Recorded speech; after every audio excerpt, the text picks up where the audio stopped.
When I was a kid, a musical was a lot of things. It was a lavender-scented CD with lyrics and blurry production stills, a lookbook for complex feelings, and a thing I rehearsed after school every spring. What it never was, though, was a work in progress. And even though most people still don't wonder how something so intentional could begin any other way, more than anything else, to me, a musical is a process. So I called 4 of my favorite musical theater writers, Deepak Kumar and Jord Liu, the creators of the musical Baked, and KAIT KERRIGAN and Bree Louddermilk, who you probably know as the creators of The Mad Ones, to get their take on these and other things that have been on my mind. This is Ready When You Are with Timothy Huang. He's very nice. Is he one of your musical theater writing heroes?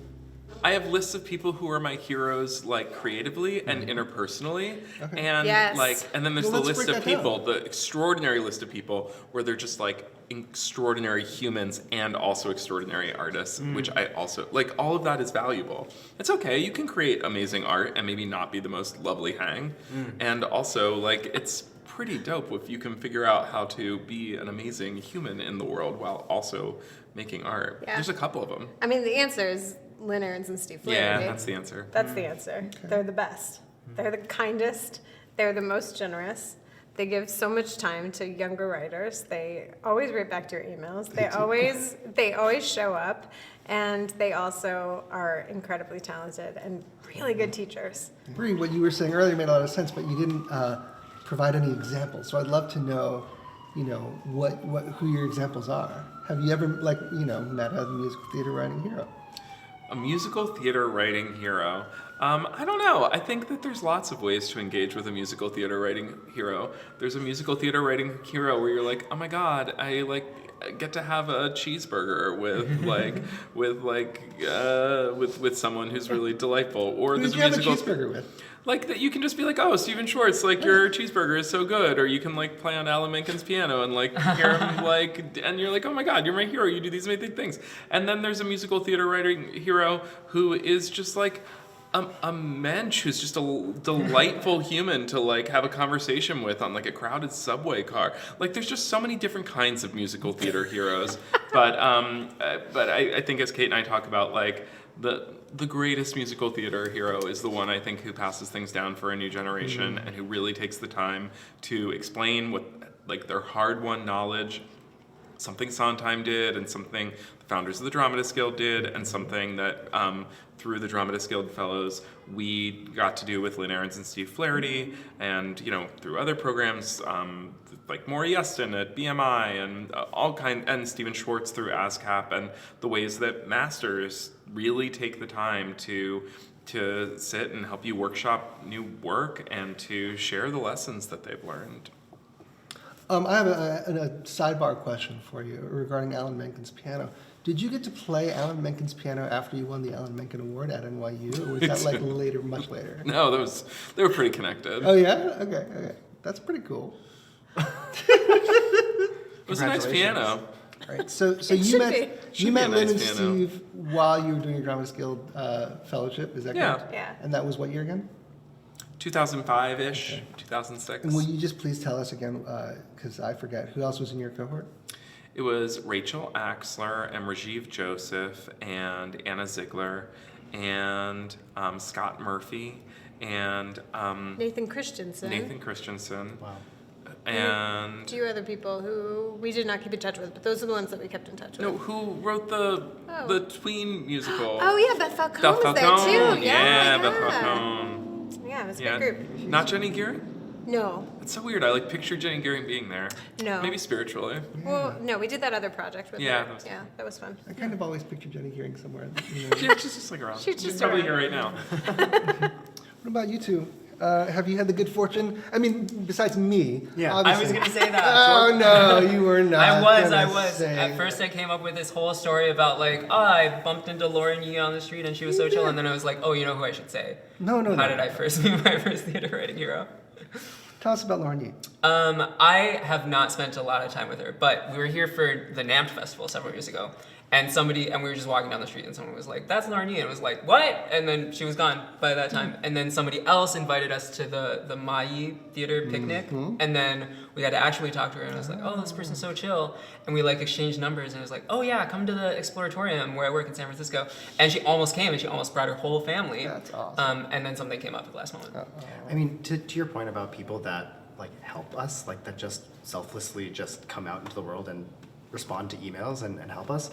Two people that come to mind are Mike Liu and Rahana Liu Misra, who like we were truly zero. Like we didn't know anybody. We had written a show we started writing the show for about a year. That's it. And we were like, we need to find people who like can talk to us about this. So, they have their emails on their web pages, which is a bad idea, sorry. But they have their emails on their web pages. So we just reached out to them and then they said, oh yeah, sure, like we'd be happy to talk to you for 30 minutes. And then they get on a call and they like have a baby. Yeah. And they're talking to us about musical theater writing and playwriting and what it's like to be a theater artist and have a baby. And I think it was in that moment that I was like, these are good humans. They're amazing. These are heroes. I mean, truly, like these are the Yeah. people that look you in the eye and say, well, you're in your 20s or something and we're much further along, but like we were where you were. And you can be where we are, if it means anything to you, if you get there. So like keep going. That's what you need. No, that's you make a great point. Which reminds me, I was thinking about this. Like, one thing that I've noticed about like or I should say, is our generation maybe of musical theater writers is that like we've had to straddle this analog to digital world where like after our formal education, we were taught to do a certain thing and then we were out in the workforce and realized immediately that we had to do something completely different. And I'm just wondering like if that has happened to you as well. And when we come back to KAIT and Bree, I want to hear about that as well. But let's start here because we're here. We didn't have a formal education. Okay, so everything, I mean, in the theater, we had other formal educations, which are perhaps kind of applicable here and there. But for the most part, I feel like we just had to figure it out on our own. And what that meant to us was, well, we'll write a show. Why? Reasons continue to escape me to this day. And we'll write a show and we'll call up our one friend who's in the theater, who we happen to know just by circumstance because we went to high school with them or whatever. And it's like, what do we do? Oh, we do a reading. What's a reading? How do we produce this reading? How do we cast people who are actors? What's equity? These are all the kinds of questions that nobody taught us and we were never exposed to when we were being trained. So in a way, we had a education divide that we had to fill. I don't know. What I remember is that right when we started, there was like, I think, like it was known like, oh, if we were self-producing this, probably the expectation would be like, we should be thinking about social media, and should we be doing this, and should we be doing this? And I felt like we saw that there was the sort of like, oh, you can make your own path in this direction, or you can try to kind of go through like the traditional route, and they're both kind of wrought. Like it's very challenging to make it in social media. It's also very challenging to make it through the traditional route. And I feel like we haven't really like made it in social media ever. I don't know if it was a conscious choice at the start, but neither of us are really. We didn't try. I mean, we didn't try to make it in social media. We didn't try because I don't think we understand social media really. That said, I don't know if either of us understand the traditional route. I mean, you've seen more success probably also through just like applying to stuff. For me, it was like, it's nice when it's like written down, here's the application guidelines. And I think that was why I felt very comfortable with that, of just like, yeah, at least like if there's a rejection, it's a written down rejection. Like if you go through social media, there's no rejection, there's just a number that never goes up. And it feels kind of daunting to me. Yeah. So actually I'm really curious about your guys' experience because I felt like there's two clear paths and they're both kind of scary. Can we delineate though, like when you say traditional versus social media, what you're essentially talking about with social media is become like TikTok famous? Is that what you're saying? Yeah. Okay. Now, what is traditional for you? Oh, traditional to me was like just apply to stuff, like apply to things that theaters have, open applications and stuff like that, and theater festivals. So, so like institutional support. Yes. And like, okay. Yeah. Well, looking for any pathway, I think, at all. I mean, when we started, I think one of the things that frustrated me and continues to frustrate me is like, I don't know what the pathway is because you talk to any person that's ever had any show produced and they all say, 10 trillion different things, and it's like, well, there's not really one way, and that's not super useful when you're starting out as a theater writer. So the things that I think we attached ourselves to were things like NAMT, which shows up in a Google, where it's like how to submit musical, and then you find the 10 things that show up in the first page, and you say, well, I guess this is what we're doing, and that's like the O'Neill and NAMT and those kinds of things. So that felt to us, I think, like traditional pathway. And then we have lots of friends and other contemporary people who are killing it on social media and are like committed to it and are like, we're going to do this every single day. But that's the only way to do it because they want to optimize for the algorithm and that kind of stuff. And we were sort of joking with another friend of ours earlier this week, like that's just a third job. And it's another job. And I think, speaking for myself, not for Jord, I didn't want another job. I just wanted to write. I didn't want to, so I don't know. That's how I felt about it anyway. Right on. Bree, Kate, anything to add? I don't have anything to add about TikTok or Instagram. I mean, they exist. People use it. It can be really powerful if you are optimizing it in a way that works for you. I've found it to be incredibly useful for building audiences, and there's some people in the industry who are using it in ways that I find really powerful and exciting. There's Catherine Quinn, who I've worked with a bunch on projects, is I think kind of a bit of a genius when it comes to thinking about how to create fandom and how to build fandom outside of New York City, which is something that I feel really passionate about, and that feels connected to like where we came from, which was that we showed up right when Off-Broadway completely imploded. And financially, it became a non-existent place. And Can you tell us that story? well, I mean, I didn't know the story when it was happening, but basically, like, we all showed up, and they said, write a calling card musical. Write your little 5-person musical and do it off Broadway, and then you'll get a job to write a big Broadway show. That's what that was the lore. And that's what everyone did right before us. Violet, Violet, Floyd Collins, Bat Boy, Songs for a New World. Oh. and then last 5 years, like same, it's all in that same vein. And then like you do that, and then you get the big job.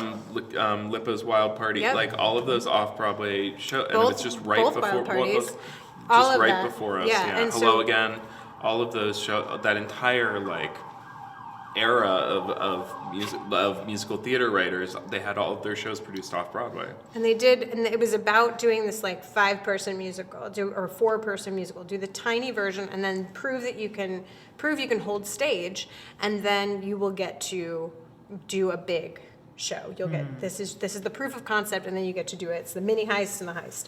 And we tried, and that's exactly what everyone we knew did. And we landed better than many in that we got, the first thing we applied for was the New York Musical Theater Festival, which no longer exists, and was a fascinating petri dish of stuff. Like some of it was really good, some of it was crazy. And we did that. We did actually 2 years of that. Yeah, you did. Yeah, I did. You know, we got And- into the year that it ended. And Oh so my we never God! did it. Wow, that's a bookend. But we started. We were we were the first year and the second year, and it went from being something that was like, okay, do a little show that costs, I don't know, maybe $10,000, Yeah. to by the time you guys were getting, it was They like said 75K. They said, yeah, it's like there were 75K. people doing for $100,000 For and 6 that performances. for 6 performances, and it was just, all of it was proof that it doesn't exist. The space that they were telling us existed didn't exist. But nobody was saying that out loud. You were just kind of getting these like signals that the thing you were being told to do wasn't going to work. And there's an entire generation of writers who basically went to, and we were definitely part of the beginning of that, went to the internet because Yeah. there was literally nowhere else to go. And we also got branded as people who didn't know how to write book. We got branded as songwriters That's who so- wrote I'm gonna- concert songs. That's I'm going so to pause you happens. right there because I think we're skipping a step. I'd love to hear about YouTube and the YouTube proliferation before we get to that foregone conclusion that you're just songwriters. Can we Well, do that was how we got to be. Well, I know, but, like, I So feel it's like that's- exactly what it was, right? I mean, like we started putting songs on the internet because there was nowhere else to put them, Okay. and we were trying to get we were trying to get access to create a fandom. We were trying to create some kind of connection with anybody, really, not a fandom, but like. For me, it was more coming out of connections with singers, Yeah. and like more about like trying to have our songs out there as canon, to have these be things that people were going into auditions with, to have this be songs that people were bringing to Craig Carnelia's class and bringing into AMDA, and like to have them out there in the world, so that we wanted to be thought. I wanted to be thought of in the same vein that people were talking about Janine or Jason or Andrew or any of those people. It was like you look to the generation right above you, right? And you go, okay, I want to be like those kids. Yeah. So how do you do that? Okay, we write songs that we think can hang with them, and then we try and put them out somewhere, but you can't get your show up. You can't, so you pick the best of what your show is, and and YouTube existed, and it was possible suddenly to take cheap recordings and to do it yourself. I remember getting that little camera I got, and we just would, create it and edit it ourselves. I started out mailing sheet music online. I had a website first that I built, and it had like a little thing where it was, if you email me your address, I will like paper mail you sheet music, and then you can mail me in the mail like $5 back. Wow. And that's what I did from my dorm room. And like, because I just wanted my songs to be out in the world. And within 2 years, like technology, like, PayPal became a thing, and it became possible to make that even more frictionless. And so, before we knew it, suddenly it's, I got hooked on it. It was like for me, like, I fell in love with musicals from songs first. I didn't live in New York. I heard the songs, I heard the cast albums, then I came to New York. That seemed really obvious to me, that you fall in love with the songs, and then you go and see what the book is. It never occurred to me that someone could think, oh, there's 4 or 5 big songs. They must not know how to write a musical if I only know the songs and not the story. It just never occurred to me that someone would think that, but they did. So we'll do. I think. Let's just go. Figured out what the button is. Oh, let's go. All right, friends, here we go.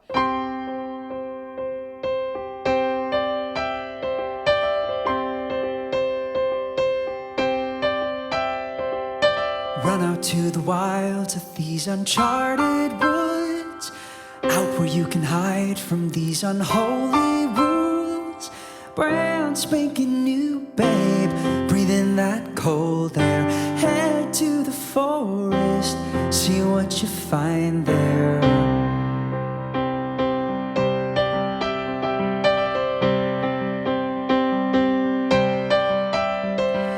Writing down the certain truth that spins from lies.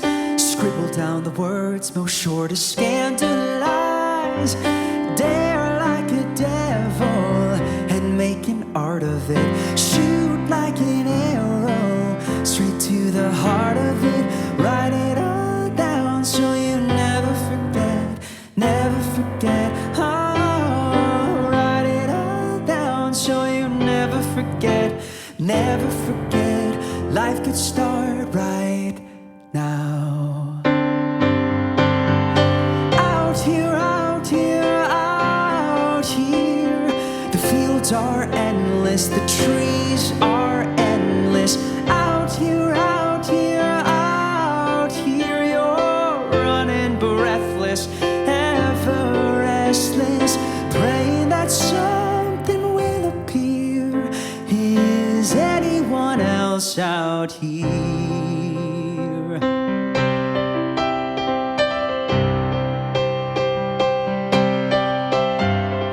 Break out from the ties that bind behind 4 walls, freeing up the mind that winds in sudden squalls.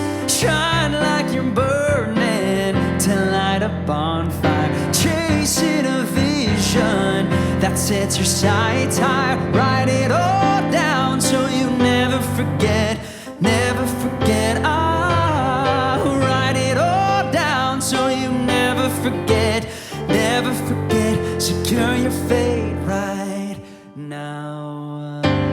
Out here, out here, out here. The words are endless, the page is endless. Out here, out here, out here. You're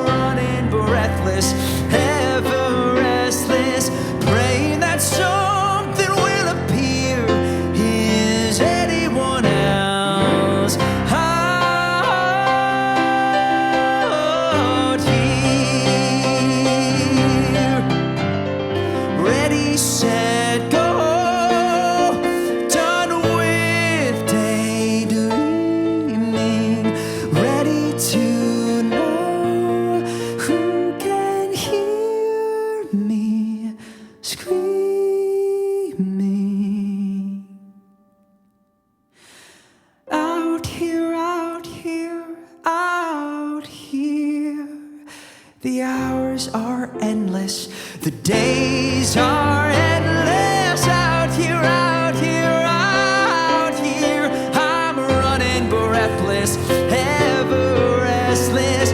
Wonders never cease. Daydreams can appear. Something will release. This will be my year. Life will find me a way out.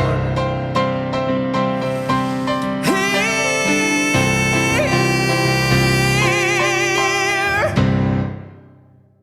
Like impulse questions. Impulse. Okay, we're gonna go around the room and ask questions. You got it. And I want to hear your answers. What song do you wish you wrote but didn't? Deepak. Oh, I mean, George. I'm obsessed with this ABBA song, Slipping Through My Fingers. I don't think I know that one. Oh, it's Can you slipping sing through it? my fingers all the time. I try to capture every minute. And the chorus, it like wraps around and it eats itself, and I think it's amazing. That's cool.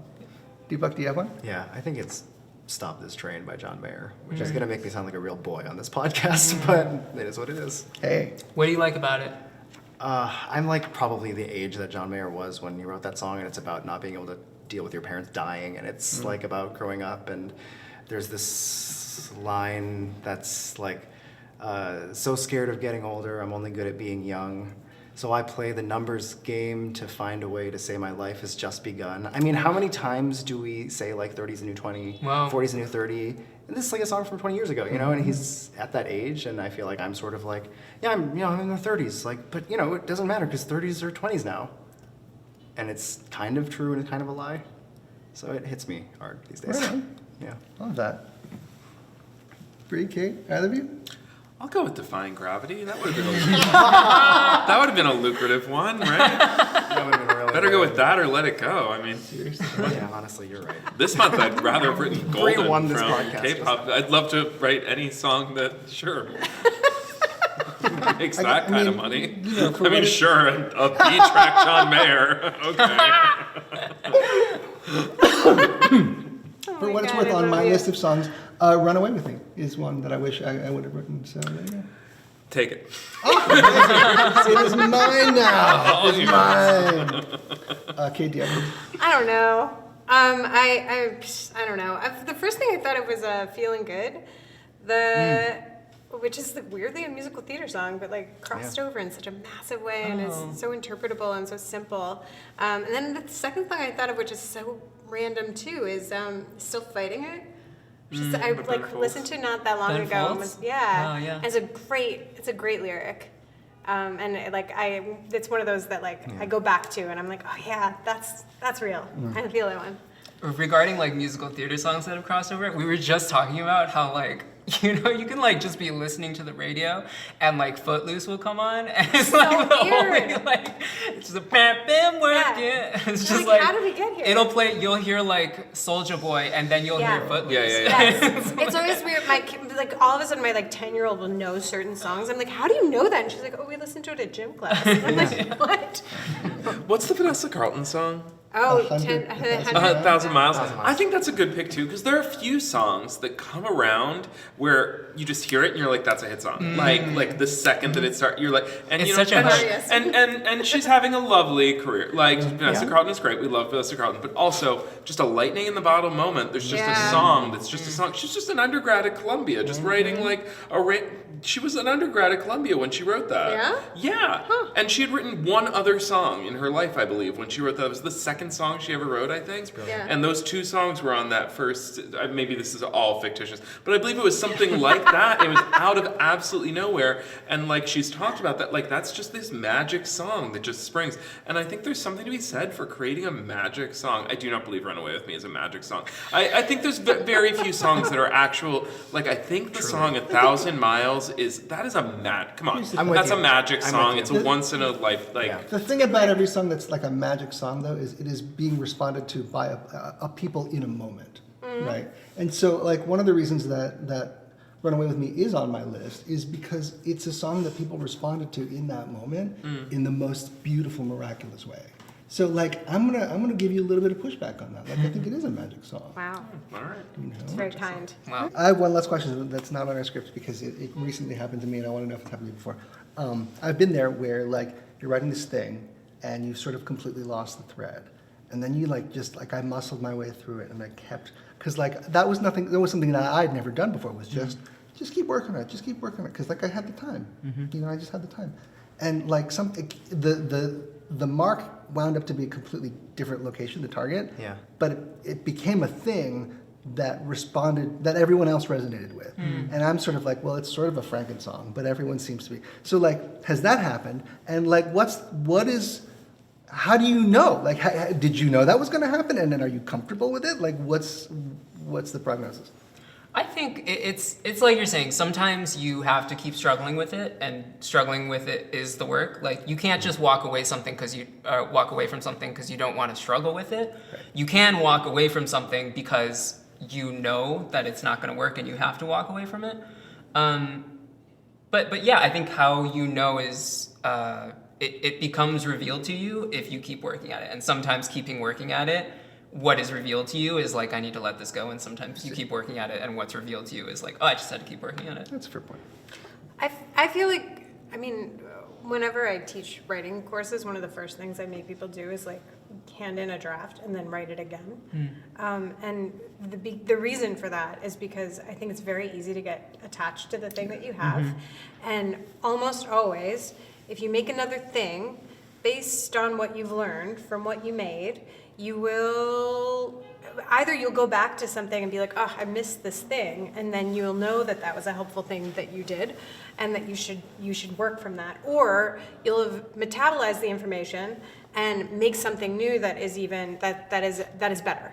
And so I feel like there's something that it's very easy to get scared of trying the new version of something, and I think that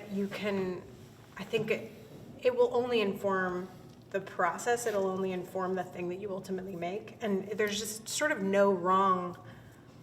no wrong way to make this stuff. Right. And there's no right way to make this stuff. And that is incredibly infuriating. It is. Yeah. But like, it's kind of whatever, and the drawback is that we learn how the sausage gets made, and then you watch other people's stuff and you can see what's inside the sausage, and you kind of almost wish you couldn't.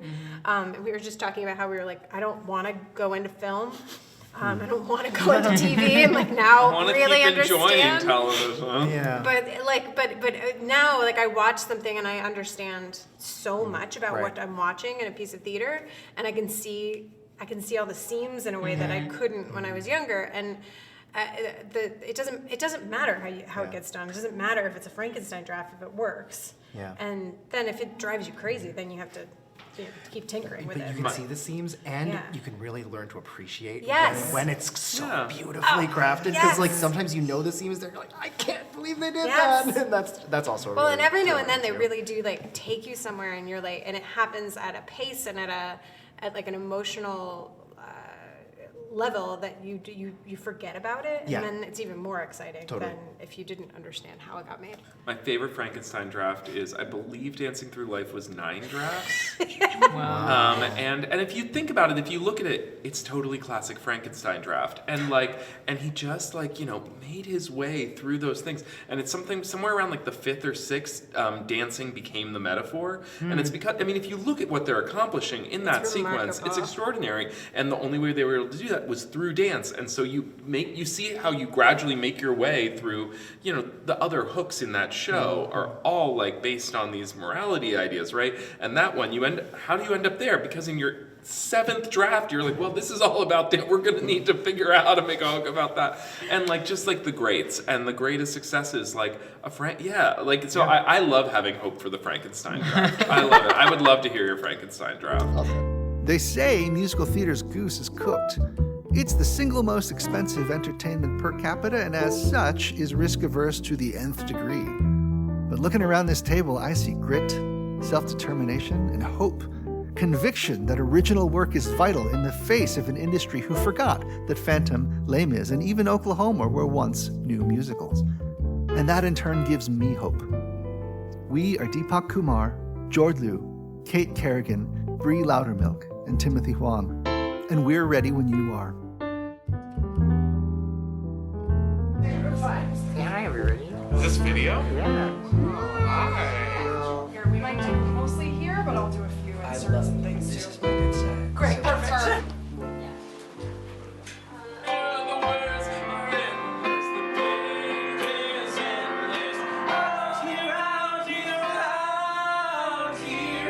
I figured out how to zoom. Now there's some zooming at play. Oh, I didn't switch it back and forth. You